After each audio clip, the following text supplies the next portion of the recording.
Si palsu, ijazah pasti palsu. Bukan, Pak. bukan. Kita bicara skripsi dulu. Kita nggak bicara ijazah nih ya. Kita bicara skripsi. Anda sudah mengakui bahwa Anda memegang itu. Anda sempat memegang itu, memfoto dan lain sebagainya. Dan memfoto. Anda melihat bahwa skripsinya Pak Jokowi palsu. Iya. Berdasarkan analisa kajian skripsinya Pak Jokowi palsu. Palsu. Satu lagi saya tanya, skripsi Pak Jokowi palsu? Palsu. Oke. Palsu ndasmu iku. Kok bisa itu lo palsu?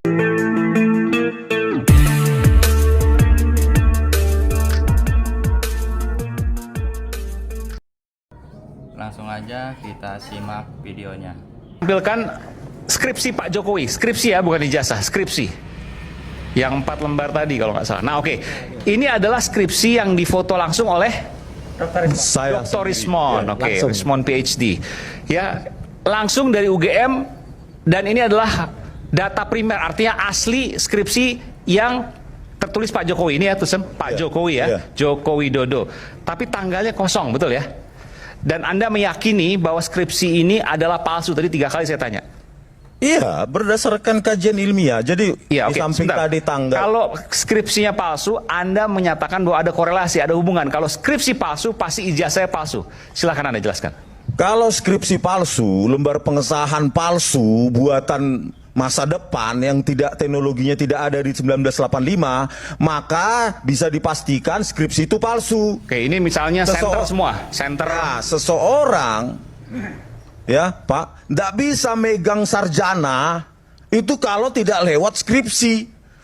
Kita lihat atau tidak ijazahnya Pak Joko Widodo, ya, hanya melihat seperti itu, skripsinya seperti itu, maka yakin palsu, wajib palsu. Dan Anda punya kesimpulan kalau skripsi palsu, ijazahnya pasti palsu. Dan ini Bukan hanya Dr. Rismon, saya juga berkesimpulan yang sama. lembar pengesahan skripsi yang sangat indah seperti ini di tahunnya, Pak ya, itu hanya ada satu-satunya di Fakultas Kehutanan UGM.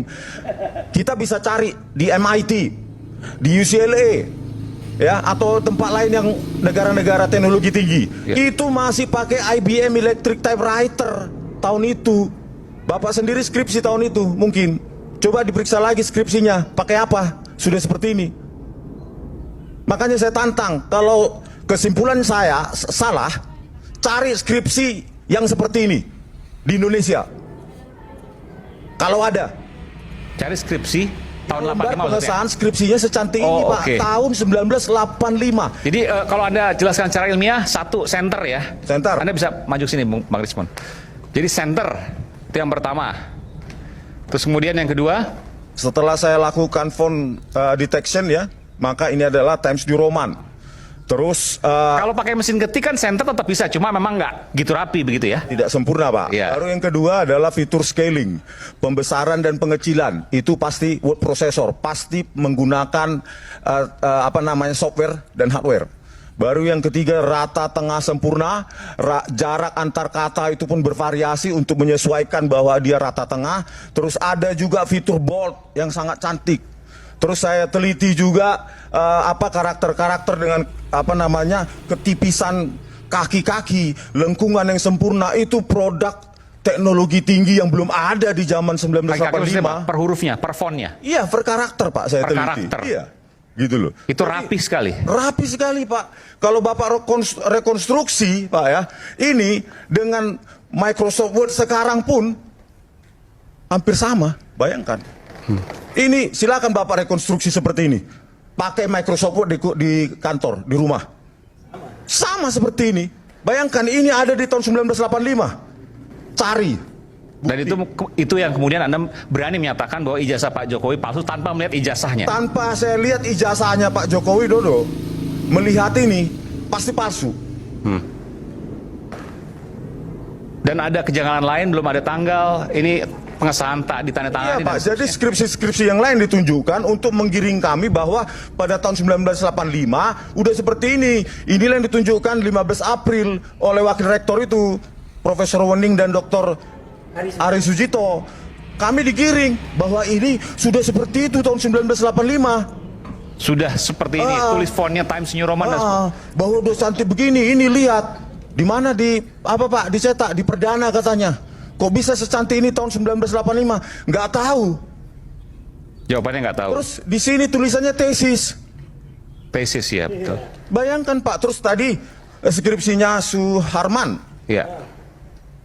Ini tanda tangan orang yang sama, itu berbeda.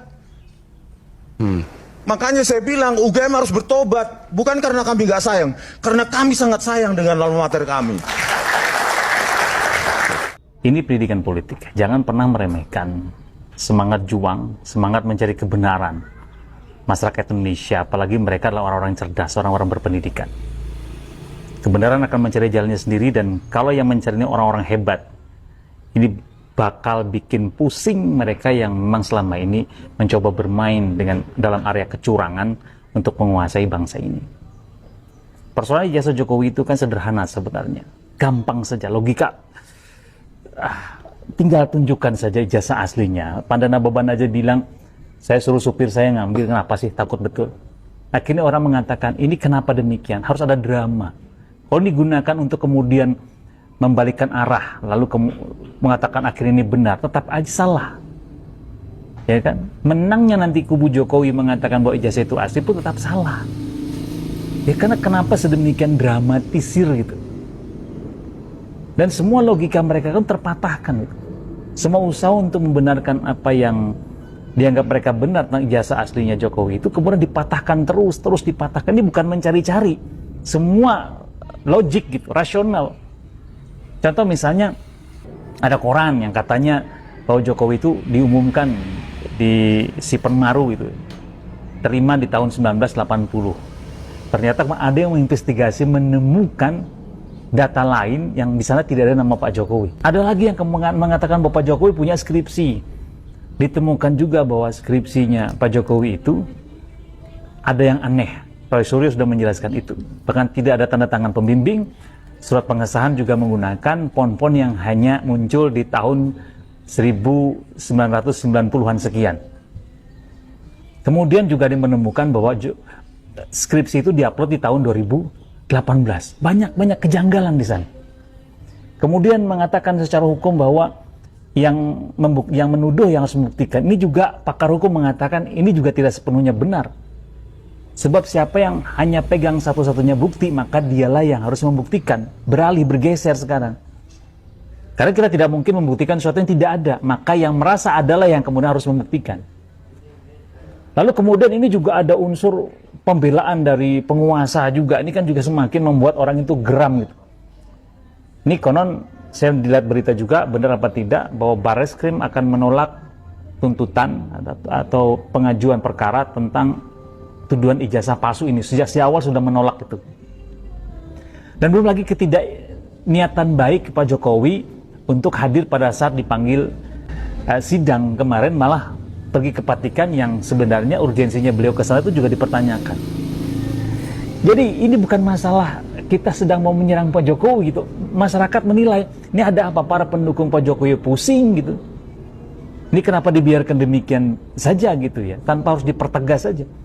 Kalaupun kemudian nanti mengatakan bahwa akhirnya Jokowi itu benar, menang gitu ya, kan tetap aja bagi masyarakat ini salah gitu. Kenapa harus didrama-dramakan panjang-panjang? Ini tidak diselesaikan, sudahlah, ini clear gitu. Bahkan kemarin juga yang alumni yang mengatakan bahwa kita teman-teman Jokowi juga dipersoalkan juga kan. Ternyata skripsi mereka juga dipertanyakan karena tidak ada tentang pembimbing. Dan ada keanehan dalam bentuk ijazah mereka. Banyak sekali kemarin itu. Jadi menurut saya ini bakal capek sendiri. Kalau ini ada kecurangan, ini ada kesalahan untuk terus menutupi kalau itu memang salah. Kalau itu benar sebenarnya paling gampang kan. Tapi kenapa kok sedemikian ribetnya ya, ini dianggap sebagai usaha untuk menutupi sesuatu yang salah. Logika masyarakat kita ini jangan pernah dipermainkan. Masih banyak orang pintar di Indonesia, dan ini bukan sebatas Pak Jokowinya yang kemudian seakan-akan dibenci, dan bukan, tapi ini pendidikan politik. Sebab kalau kecurangan, ketidakjujuran dipertahankan untuk berkuasa di negara ini akan menjadi pendidikan buruk untuk bangsa kita di kemudian hari. Melaporkan orang ke polisi itu boleh, tapi kalau laporan itu dibuat bukan untuk menegakkan keadilan, melainkan karena fanatisme politik, ya siap-siap menghadapi akibat hukum yang jauh lebih berat. seorang loyalisnya Pak Jokowi itu kan melaporkan sejumlah tokoh publik terkait tuduhan ijazah palsu presiden. Tapi laporan ini kan datang dari orang yang tidak netral, melainkan dari simpatisan politik ya. Laporan seperti ini kan berbahaya bagi demokrasi, karena terlihat lebih sebagai upaya untuk membungkam kritik daripada mencari keadilan. Apalagi Mahkamah Konstitusi baru saja memutuskan bahwa keributan di ruang digital bukan termasuk delik pidana dalam Undang-Undang ITE. Artinya, kritik atau debat panas di media sosial itu tidak bisa seenaknya dijerat hukum. Jika laporan ini tidak terbukti dan hanya bermotif politik, pelapor bisa saja dijerat pasal 220 KUHP tentang laporan palsu dan pasal 317 KUHP tentang fitnah. Ancamannya lebih dari setahun penjara. Ini kan peringatan keras ya buat para loyalis politik yang membela secara membabi buta ya. Jadi hukum itu bukan alat untuk membela idolamu. Menggunakan pidana untuk membungkam kritik itu adalah penyalahgunaan kekuasaan dan bisa berbalik untuk menyerang kamu. Ingat, hukum itu diciptakan untuk rakyat, bukan untuk melindungi fanatisme. Bersuara untuk keadilan, bergerak demi kebenaran. Jadi Pak Jokowi punya ijazah atau tidak tuh gak jadi masalah. Dia S1 atau tidak tuh gak jadi masalah. Karena ada presiden di Indonesia yang S1 ada, yang S2 ada, yang DO ada, yang lulusan SMA saja ada, bahkan yang tamatan SD juga ada. Tetapi itu berbeda ceritanya dengan pemalsu ijazah. Itu sangat berbeda.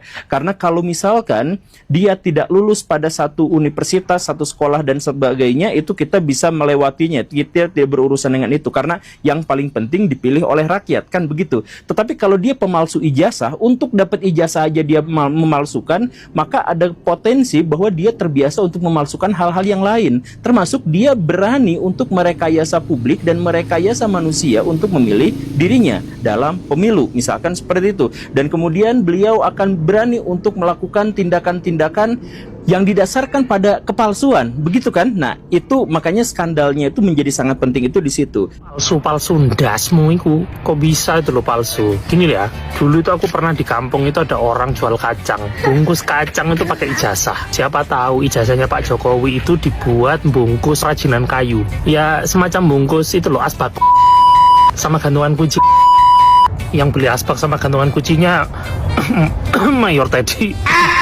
Mungkin dulu nggak punya koran, punyanya ijazah pakai itu. Dipermasalahkan dulu kok kacamataan, sekarang nggak kacamataan. Ya mungkin aja emang bener-bener nggak mampu beli karena duitnya habis buat kampanye. Nggak jadi. Pak Jokowi bakal nunjukin ijazahnya ke wartawan, tapi wartawan nggak boleh moto. Ya iyalah, jangan difoto. Mau kalian buat apa? Nanti takutnya kalau dibuat pinjol gimana? Nanti kalau dibuat data judol gimana? Kebayang nggak presiden pensiun, ditelepon orang, ditagih utang, pinjol judol? Ya mungkin kalau toh itu benar, beliau lulusan UGM, mungkin bukan Universitas Gajah Mada, tapi Universitas Gawe Mebel.